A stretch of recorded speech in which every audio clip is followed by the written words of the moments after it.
देख रहे हैं द संवाद और मैं हूं परवेज आलम।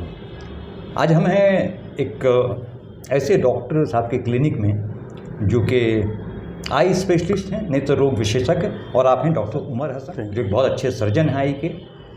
तो डॉक्टर साहब, आपका इस कार्यक्रम में बहुत बहुत स्वागत है और आपका इस बात के लिए शुक्रिया कि आपने वक्त निकाला अपने बिजी शेड्यूल में से। डॉक्टर साहब, एक आँख को लेके खास करके जब कैटरेक्ट का ऑपरेशन लोग कराते हैं नॉर्मली, उसको मोतियाबिंद कहते हैं, तो उसको लेके एक सवाल उठता है कि लेंस लगता है उसमें। जी हाँ। तो क्या इसमें मेरे दो सवाल जो हम जानकारी हम चाहेंगे कि क्या ये लेंस शुरू से है या पहले शुरू में यूं ही मोतियाबिंद का ऑपरेशन हो जाता है, लेंस की टेक्निक बाद में आई, ये टेक्नोलॉजी बाद में डेवलप हुई? और दूसरा एक अहम सवाल इससे जुड़ा हुआ ये है डॉक्टर साहब कि जब लेंस लग गया ऑपरेशन के बाद फिर चश्मे की क्या जरूरत? चश्मे की क्या? बहुत अच्छा क्वेश्चन आपने कहा है। पेशेंट लोग भी हमारे पास आते हैं, क्वेश्चन अक्सर पूछते हैं कि डॉक्टर साहब जो है ऑपरेशन हो गया और लेंस तो लगी गया है, फिर चश्मे की ज़रूरत क्यों? ठीक है, तो उससे पहले मैं पहले वाला जो क्वेश्चन आपको उसका आंसर दे देता हूँ कि पहले क्या मेथड होता था।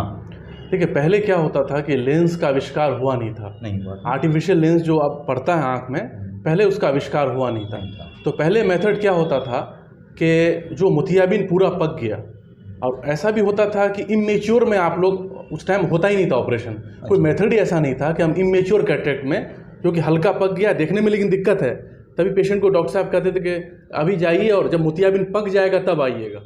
ठीक है, ये मेथड होता है। पकना को थोड़ा एलेबोरेट कीजिएगा, पकना क्या? हाँ, पकना देखिए, पकना का इमेच्योर और मेच्योर कैटरेक्ट होता है। ठीक है, हम लोगों के समझाने के लिए सरल भाषा में ये कह सकते हैं, इमेच्योर में क्या होगा कि हल्का फुल्का आपको दिखाई देगा। अच्छा, हल्का फुल्का मतलब लोगों का चेहरा आप थोड़ा बहुत देख लेंगे, फिंगर काउंटिंग आप कर लेंगे कि उंगली कितना है ये। जब आपका मेच्योर हो जाएगा आप बिल्कुल भी नहीं देख पाएंगे। अच्छा, या तो हैंड, हाँ एकदम, चाहे तो हैंड मूवमेंट हो जाएगा या लाइट का टॉर्च आपको दिखेगा। अच्छा। और एक और चीज़, बाहर से भी आप उस आँख को देख पाएंगे, आपको एक सफ़ेद दिखेगा, इसलिए नाम ही उसका पड़ा मोतियाबिंद। तो उस टाइम क्या होता था कि भाई मोतियाबिंद पूरा पक जाएगा तब आइएगा, उस टाइम लेंस था नहीं। तो सबसे पहले तो ये मेथड किया जाता था, बहुत ही तकलीफ भी होती थी पेशेंट्स को, और लोकल एनेस्थीसिया का कोई सिस्टम नहीं था उस टाइम। तो करते क्या थे कि 3-4 लोग पेशेंट को पकड़ के उस कैटरेक्ट को, जो मोतियाबिंद पक गया, उसको अंदर विट्रस में धकेल देते थे। विट्रस बोलते हैं रेटिना और लेंस के बीच का जो गाढ़ा पानी होता है। अच्छा, उसमें पुश कर देते थे। अच्छा, पुश कर दी और पेशेंट फिर एडमिट रहता था, वो पेन किलर चलता था। आजकल तो पेशेंट आया और सुबह आया शाम में घर चला गया। उस टाइम 2-4 दिन, 5 दिन, हफ्ता दिन एडमिट करना पड़ता था। कई बार इन्फेक्शन भी हो जाता था।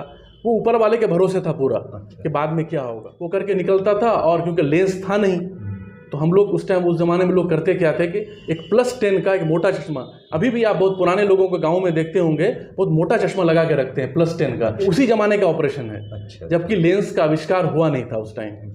समझ गया ना?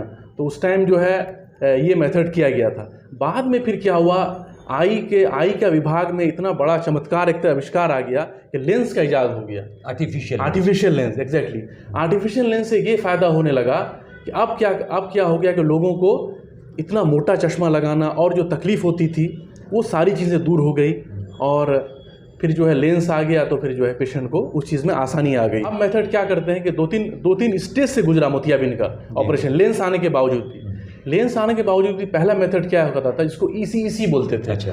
ठीक है, इंग्लिश में, तो उसमें मेडिकल टर्म में, उसमें क्या होता था, एक बहुत बड़ा सा एक चीरा दिया जाता था। अच्छा। बड़ा सा चीरा दिया जाता था जिसको सिलाई भी करना पड़ता था। अच्छा। उसमें लेंस निकालते थे मोतियाबिंद और फिर आर्टिफिशियल लेंस को डाला जाता था।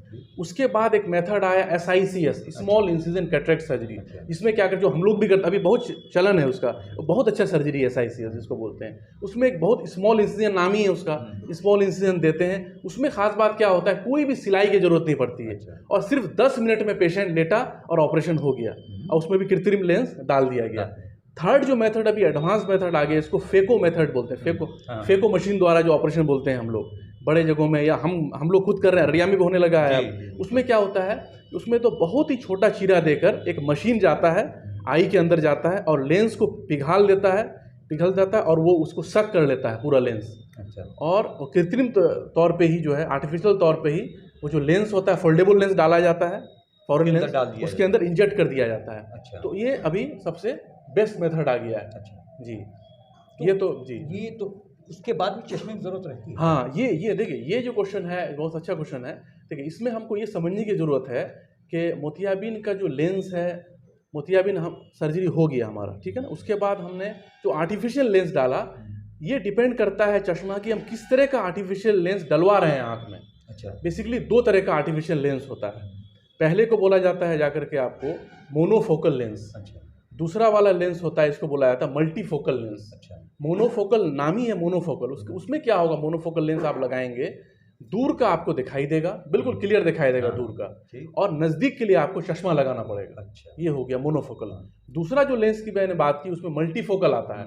मल्टीफोकल लेंस क्या होता है कि उसमें दूर का भी दिखेगा आपको और नज़दीक का भी दिखेगा। इवन कि उसमें एक और लेंस आ गया है जिसमें आप इंटरमीडिएट विजन भी देख सकते हो। अच्छा। कंप्यूटर के लिए जो कंप्यूटर हो गया है आजकल, तो अगर आप मल्टीफोकल लेंस लगाते हैं तो अब चश्मे पे आप जो डिपेंडेंसी वो खत्म हो जाएगी। अच्छा। ठीक है। अच्छा, यहाँ मैं खुद एक बात कहना चाहूँगा, लोग ये सवाल कर सकते हैं, डॉक्टर साहब तो सबका फिर मल्टीफोकल डालिए आप क्यों डालते हो मोनोफोकल? क्योंकि ज़्यादातर लोग देखते हैं मोनोफोकल लगा रहे हैं, नज़दीक का चश्मा पहन रहे हैं। उसमें देखिए 2 फैक्टर बहुत बड़ा काम करता है क्यों नहीं लगाते हैं। पहला तो कॉस्ट है। आप जानते हैं हम सीमांचल से हम लोग बिलोंग करते हैं, पेशेंट अफोर्ड नहीं कर सकता है। लोग चाहते हैं भाई डॉक्टर साहब 4,000-5,000 में हमारा काम कर दीजिए, बड़ी मुश्किल से जुटा के हम लाए हैं भाई।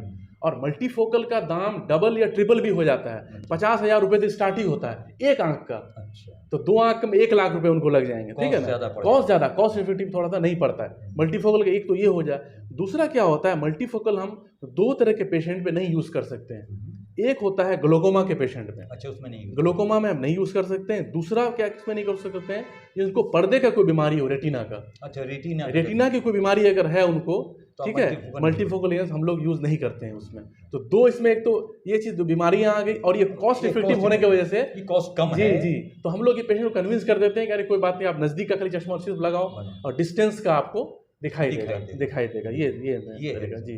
बहुत बहुत शुक्रिया डॉक्टर साहब आपका इस समय देने के लिए और इस बहुत अच्छी जानकारी देने के लिए। तो आप देख रहे थे द संवाद। अगर आपने चैनल सब्सक्राइब नहीं किया है तो सब्सक्राइब कीजिए, लाइक कीजिए और बेल आइकन ज़रूर दबाइएगा। बहुत बहुत शुक्रिया। Thank you.